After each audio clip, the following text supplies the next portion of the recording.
Japet Aguilar plano ng mapalipad ng bilig at mapalaro sa kanilang ongoing season. Lahat daw ng mga offer ng Ginebra sa kanya ay handa nilang tapatan. At Matthew Wright, Jason Castro at CJ Perez makuha din kaya ng bilig? Yan ang ating mga pag-uusapan para sa video natin na ito.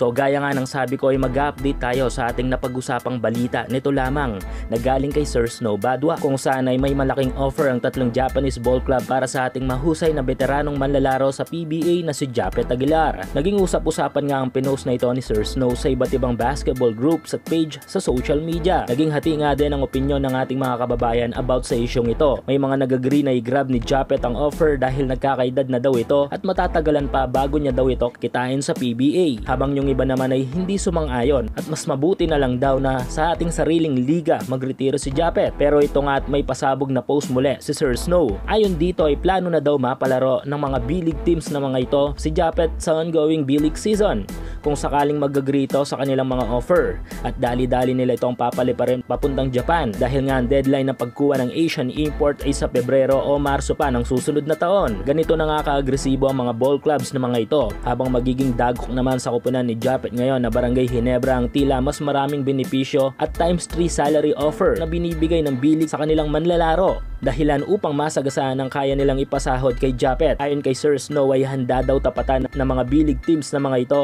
ang mga magagandang offers ng Gene Kings kay Japet. Kabilang na nga dito ang medyo malabong retirement package daw ng Ginebra.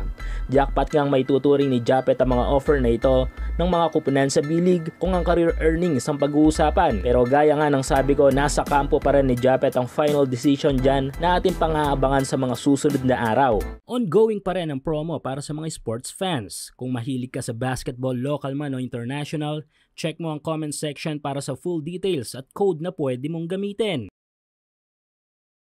Samantala, maliban kay Japet ay ongoing target din ng mga B-League teams na mga ito. Maybe same teams na mga nagbibigay na malaking offer kay Japet ay nililigawan na din ng tatlo pa nating mga mahusay na manlalaro.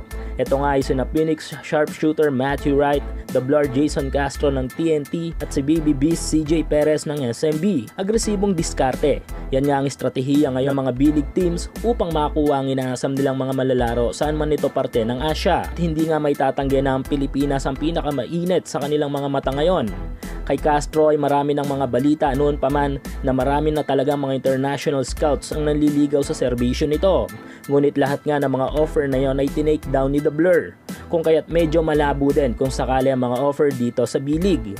Si CJ Perez naman ay agresibong manlalaro ito kahit sang liga mo ito ilagay o dalhin ay sure ball na hindi ito urong. Lalo na kung liga na mag-offer sa kanya at bagsakan siya napakalaking offer. Si Matthew Wright naman sa ngayon ay nakikita ko na nag-enjoy pa ito sa ating pambansang liga at feel na feel pa nito ang kompetisyon. No question na nasa tayo doon. Pero kumusta naman ang pasahod? Marahil ma-enjoy pa rin ni Matthew Wright yon sa kanyang kupunan, ngunit mas mukhang ma-enjoy niya ito kung triple ang laki ang sinasahod niya ngayon, hindi ba? Pero sa kanila pa rin ang huling decision dyan kung kakagatin ang mga offers o mananatili ang mga ito sa ating pambansang liga.